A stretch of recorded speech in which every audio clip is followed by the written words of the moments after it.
Hello my dear brothers and sisters, ನಮ್ಮ ನಂಬಿಕೆಗೆ ಸ್ವಾಗತ ಸುಸ್ವಾಗತ. ಸ್ನೇಹಿತರೆ, ಅನಾಹತ ಚಕ್ರದವರೆಗೂ ನಮ್ಮ ಪ್ರಯಾಣ ಒಂದು ರೀತಿಯಾದರೆ, ವಿಶುದ್ಧಿ ಚಕ್ರದಲ್ಲಿ ನಮ್ಮ ಮನಸ್ಸು ಆತ್ಮದ ಸಮ್ಮಿಲನದ ಪ್ರಕ್ರಿಯೆ ಶುರುವಾಗುತ್ತೆ. ವಿಶುದ್ಧಿ ಚಕ್ರ ಅಥವಾ ಕಂಠ ನರಜಾಲವೆಂದು ಕರೆಯುವ ಈ ಚಕ್ರದಲ್ಲಿ ಸಾಧನೆ ಮಾಡಿದರೆ ಇಡೀ ದೇಹ, ಮನಸ್ಸು ಮತ್ತು ಆತ್ಮಗಳ ಪ್ರಭಾವ ಶುರುವಾಗುತ್ತೆ. ಇದು 7 ಚಕ್ರಗಳ ಪೈಕಿ 3ನೇಯದು, ಬಹುಮುಖ್ಯ ಪಾತ್ರ ವಹಿಸುತ್ತೆ. ನಮ್ಮ ವಿಶುದ್ಧ ಚಕ್ರವು ಕ್ರಿಯಾಶೀಲವಾಗದೇ ಇದ್ದಲ್ಲಿ ಇದು ಥೈರಾಯ್ಡ್ ಸಮಸ್ಯೆಗಳನ್ನು ಉಂಟು ಮಾಡಬಹುದು. ಅನೋರೆಕ್ಸಿಯಾ, ನರ್ವೋಸಾ, ಅಸ್ಥಮಾ, ಬ್ರಾಂಕೈಟಿಸ್, ಆಲಿಸುವಿಕೆಯ ಸಮಸ್ಯೆ, ಟಿನೈಟಿಸ್ ಮುಂತಾದವುಗಳನ್ನು ಉಂಟು ಮಾಡುತ್ತೆ. ಇದು ಲಲಾಟ ಚಕ್ರಕ್ಕೆ ಸಂಬಂಧಿಸಿದ ಸಮಸ್ಯೆಗಳು ಉಲ್ಬಣವಾಗುವಂತೆ ಮಾಡಿ ಜೀರ್ಣಾಂಗ ವ್ಯೂಹದ ಮೇಲ್ಭಾಗ, ಬಾಯಿಯ ಅಲ್ಸರ್ಗಳು, ಗಂಟಲು ನೋವು, ಟಾಲ್ಸಲೈಟಿಸ್ ಮುಂತಾದವುಗಳನ್ನು ಉಂಟು ಮಾಡುತ್ತೆ. ಇದರ ತತ್ವ ಶಬ್ದ ಅಥವಾ ಆಕಾಶ, ನೀಲಿ ಬಣ್ಣದಿಂದ ಕೂಡಿದೆ ಹಾಗೂ ಇದರ ಮಂತ್ರ ಹಮ್. ಗಂಟಲಿನ ಹಂತದಲ್ಲಿ ಧ್ವನಿ ಪೆಟ್ಟಿಗೆಯ ನರಗಳ ಬಳಿ ಇದು ಗೋಚರವಾಗುತ್ತೆ. ಇದಿಷ್ಟು ಸಾಮಾನ್ಯವಾದ ಜ್ಞಾನ. ಇನ್ನು ಇದರ ಕುರಿತಾಗಿ ವೇದ ಪುರಾಣಗಳಲ್ಲಿ ಹಾಗೂ ಲಲಿತಾ ಸಹಸ್ರನಾಮದಲ್ಲಿ ಹೇಗೆ ವಿವರಿಸಲಾಗಿದೆ ಅನ್ನೋದರ ಸಂಪೂರ್ಣ ಮಾಹಿತಿಯನ್ನು ನೋಡೋಣ. ಅದಕ್ಕೂ ಮುನ್ನ ನೀವಿನ್ನೂ ಚಾನಲ್ ಸಬ್ಸ್ಕ್ರೈಬ್ ಮಾಡಿಲ್ಲ ಅಂದರೆ ಈ ಕೂಡಲೇ ಮಾಡಿ. ವಿಡಿಯೋ ನೋಟಿಫಿಕೇಷನ್ಗಾಗಿ ಬೆಲ್ ಐಕಾನ್ ಒತ್ತಿ ಸಪೋರ್ಟ್ ಮಾಡಿ.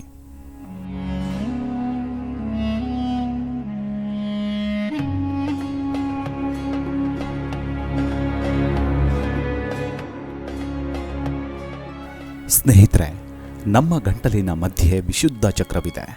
ಇದನ್ನು ಲಲಿತಾ ಸಹಸ್ರನಾಮದಲ್ಲಿ ಈ ರೀತಿಯಾಗಿ ವಿವರಿಸಲಾಗಿದೆ.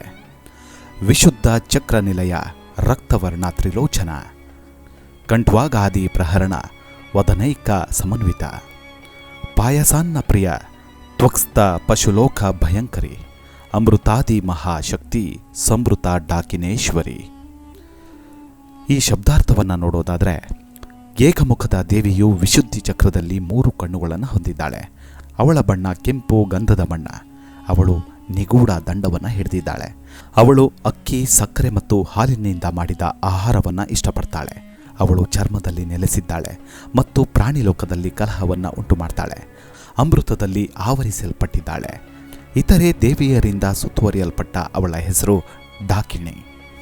ಈ ಪದ್ಯದ ಗೂಢಾರ್ಥವನ್ನು ನೋಡೋದಾದರೆ, ಇದು ಅತ್ಯಂತ ಮುಖ್ಯ ಚಕ್ರಗಳಲ್ಲಿ ಒಂದು. ಈ ಚಕ್ರವು ಅಸಾಮಾನ್ಯ ಒಳನೋಟ ಮತ್ತು ಅಸಾಧಾರಣ ಜ್ಞಾನಕ್ಕೆ ಎಡೆ ಮಾಡಿಕೊಡುವ ಮೇಲಿರುವ 2 ಅತಿ ಪರಿಶುದ್ಧ ಚಕ್ರಗಳನ್ನು ಕೆಳಗಿರುವ ಚಕ್ರಗಳಿಂದ ಪ್ರತ್ಯೇಕಿಸುತ್ತೆ. ವಿಶುದ್ಧ ಅಂದರೆ ಸಂಪೂರ್ಣವಾಗಿ ಶುದ್ಧಿಯಾದದ್ದು ಮತ್ತು ಶುಚಿಯಾದದ್ದು.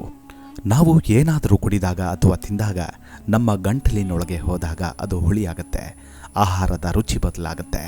ನಮ್ಮ ಗಂಟಲು ಒಂದು ಪರಿವರ್ತನಾ ಸ್ಥಳ. ಇಲ್ಲಿ ಏನೂ ಉಳಿಯೋದಿಲ್ಲ, ಎಲ್ಲವೂ ಕೆಳಗೆ ಹೊರಟು ಹೋಗುತ್ತೆ. ಇಲ್ಲಿನ ದೇವಿಗೆ ಒಂದು ಮುಖವಿದೆ, ಏಕೆಂದರೆ ಇಲ್ಲಿ ನಾವು ಒಳಗೆ ಮತ್ತು ಹೊರಗೆ ಒಂದೇ ವ್ಯಕ್ತಿ ಆಗ್ತೀವಿ. ಈ ಚಕ್ರದಲ್ಲಿ ಧ್ಯಾನ ಮಾಡೋದ್ರಿಂದ ಹೀಗಾಗಿದೆ. ನಾವು ವಿಭಿನ್ನ ಮುಖಗಳನ್ನು ಹೊಂದದಿರಲು ಸಾಕಷ್ಟು ಒಳಶಕ್ತಿಯನ್ನು ಮತ್ತು ಧೈರ್ಯವನ್ನು ಪಡಿತೀವಿ. ನೀವ್ಯಾರೋ, ನೀವೆಲ್ಲಿ, ನೀವೇನಾಗಿದ್ದೀವಿ ಅದರೊಂದಿಗೆ ಸಂಪೂರ್ಣವಾಗಿ ಮಾಹಿತಿಯನ್ನು ಪಡಿತೀವಿ. ಈ ಚಕ್ರದ ವರ್ಣನೆಯಲ್ಲಿ ದೇವಿಯ ಕಣ್ಣುಗಳ ಬಗ್ಗೆ ಉಲ್ಲೇಖ ಮಾಡಲಾಗಿದೆ. ಅವಳನ್ನು ತ್ರಿಲೋಚನ, 3 ಕಣ್ಣಿನವಳು ಎಂದೆಲ್ಲ ಕರೆಯಲಾಗುತ್ತೆ.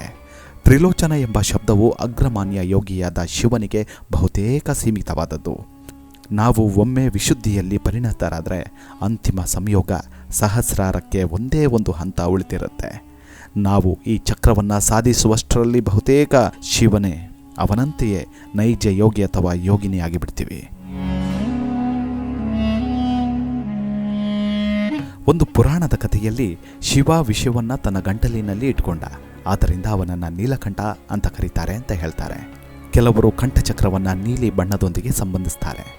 ಇದನ್ನು ಪುಸ್ತಕಗಳು ಪರಸ್ಪರ ಎರವಲು ಮಾಡ್ಕೊಳ್ತವೆ. 100ಕ್ಕೆ 1ಕ್ಕಿಂತ ಕಡಿಮೆ ಪ್ರಮಾಣದಲ್ಲಿ ಸಾಧಕರು ಕಂಠಚಕ್ರದವರೆಗೆ ಬರುವ ಸ್ಥೈರ್ಯ ಮತ್ತು ದೃಢತೆಯನ್ನು ತೋರಿಸ್ತಾರೆ. ಇಲ್ಲಿನ ದೇವಿಯು ಶಿವನು ಹಿಡಿದ ಖಡವಂಗ ಎಂಬ ನಿಗೂಢ ದಂಡವನ್ನು ಹಿಡಿದಿದ್ದಾಳೆ. ಈ ಚಕ್ರದಲ್ಲಿ ಧ್ಯಾನ ಮಾಡಿದರೆ ನಮ್ಮ ವಿಚಾರ, ಶಕ್ತಿ, ಬುದ್ಧಿಯಲ್ಲಿ ಪ್ರಮುಖ ಪರಿವರ್ತನೆ ಉಂಟಾಗುತ್ತೆ. ಇದನ್ನು ಸ್ಪಷ್ಟವಾಗಿ ಸೂಚಿಸಲಾಗಿದೆ. ದೇವಿಯು ಯಾವುದೇ ಉಪಕರಣಗಳನ್ನು ಹಿಡಿದಿಲ್ಲ, ಆದರೆ ಶಿವ ಅಸ್ತ್ರವನ್ನು ಹಿಡಿದಿಟ್ಟುಕೊಂಡಿರ್ತಾಳೆ. ಇಲ್ಲಿ ಶಕ್ತಿಯು ತೀವ್ರವಾಗಿ ಪರಿವರ್ತನೆಗೊಳಗಾಗುತ್ತೆ. ಸಂಭವನೀಯ ಶಕ್ತಿಯು ಚಲನ ಶಕ್ತಿಯಾಗಿ ಪರಿವರ್ತನೆಗೊಳ್ಳುತ್ತೆ. ಮುಂದಿನ ಚಕ್ರದಲ್ಲಿ ದೇವಿಯು ಯಾವ ಅಸ್ತ್ರವನ್ನು ಹೊಂದಿಲ್ಲ. ಆತ್ಮ ಪರಿವರ್ತನೆಯ ಸಮರವು ಸೌಮ್ಯ ಚಂದ್ರನ ಅಡಿಯಲ್ಲಿ ಮಂದವಾಗಿ ಬೆಳಗಿದ ಪ್ರೀತಿಯ ಉದ್ಯಾನವಾಗುತ್ತೆ. ಇಲ್ಲಿ ಶಿವ ಮತ್ತು ಶಕ್ತಿ, ಪುರುಷ ಮತ್ತು ಪ್ರಕೃತಿಗಳು ದೈವಿ ರೂಪದಲ್ಲಿ ಕ್ರೀಡಿಸ್ತಾರೆ. ಪ್ರಯತ್ನಗಳು ಅಪ್ರಯತ್ನಗಳಾಗ್ತವೆ, ಕ್ರಿಯೆಗಳು ಪ್ರಘಟನೆಗಳಾಗ್ತವೆ.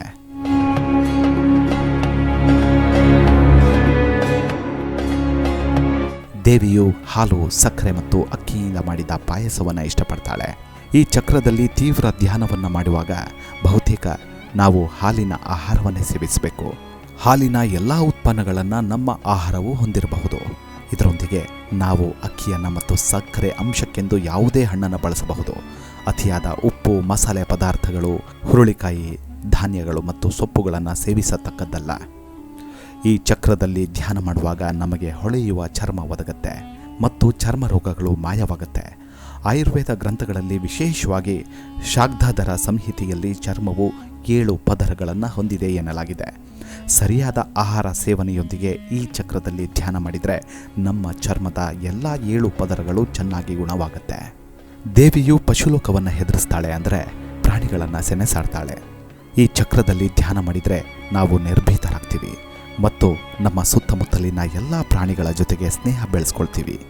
ಒಮ್ಮೆ ನಾವು ಈ ಚಕ್ರದಲ್ಲಿ ಪರಿಣಿತಿ ಸಾಧಿಸಿದರೆ ಸಾವಿನ ಭಯ ನಮ್ಮನ್ನು ಬಿಡುತ್ತೆ. ಇಲ್ಲಿ ದೇವಿಯು ಅಮೃತ ಮತ್ತು ಇತರೆ ಸ್ವರೂಪಗಳ ಶಕ್ತಿಯಿಂದ ಸುತ್ತುವರಿಯಲ್ಪಟ್ಟಿದ್ದಾಳೆ.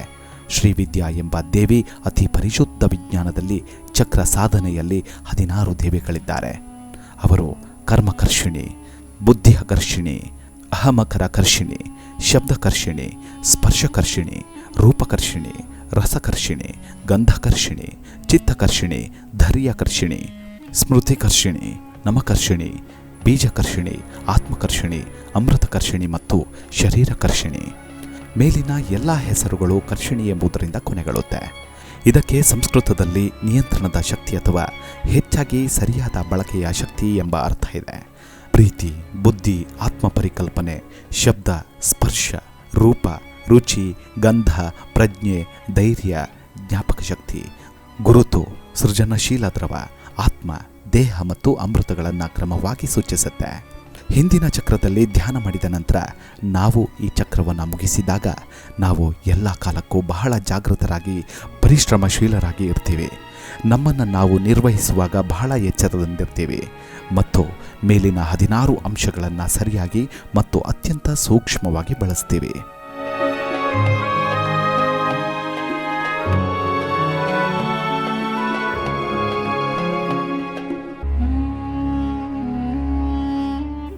ಈ ದೇವಿಯ ಹೆಸರು ಡಾಕಿನಿ ಮತ್ತು ಇಲ್ಲಿನ ಬೀಜಾಕ್ಷರ ಮಂತ್ರ ಢಮ್. ನೋಡಿದ್ರಲ್ಲ ಸ್ನೇಹಿತರೆ, ವಿಶುದ್ಧಿ ಚಕ್ರದಿಂದ ಆಗುವಂತಹ ಪ್ರಯೋಜನ ಎಂಥದ್ದು ಅಂತ. ಮುಂದಿನ ಚಕ್ರ ಆಜ್ಞಾ ಅಥವಾ ತ್ರಿಕೂಟ ಚಕ್ರದ ಬಗ್ಗೆ ಮುಂದಿನ ಎಪಿಸೋಡ್ನಲ್ಲಿ ಹೇಳ್ತೀನಿ. ಅಲ್ಲಿವರೆಗೂ ಹುಷಾರಾಗಿರಿ. ತಮ್ಮ ಆರೋಗ್ಯದ ಮೇಲೆ ಗಮನವಿರಲಿ. ನಮಸ್ಕಾರ. Take care.